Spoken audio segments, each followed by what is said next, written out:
আলাইকুম, আমি শুকুর আলী। আমি যে কথাটা কইতাম চাইতাছি, ভাইয়া যখন আমারে কইছে যে আলামিন বাইরে নিয়ে আনা যায় কোনোভাবে, তখন আমি আলামিন ভাইরে ফোন দেওয়ার পরে আলামিন ভাইরে ফোন দিলাম যে ভাই এভাবে ভাই আপনারা কত টাকা দিতে হইব। আলামিন ভাই আমার ডাইরেক্ট কইছে যে আমি স্পন্সর করি না ভাই।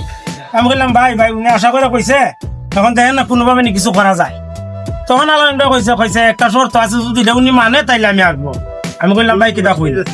পরে আলামিন ভাই কইলে এমনি এমনি যে এতজন রে এত টাকা করে দিতেইব এই তিন বাচ্চাদেরকে। পরে আমি কইলাম যে ভাই আমার মনে হয় মালিক রাজি হইব, কইছি না ভাই আমি কইছি ভাই উনি অনেক ভালো মানুষ, আমার মনে হয় উনি রাজি হয়ে যাবো। ভাইয়ের সাথে কথা বলছি, ভাই বলছে ভাই ঠিক আছে ডান, ওনারা বলেন আসতে কবে আসবো বলে।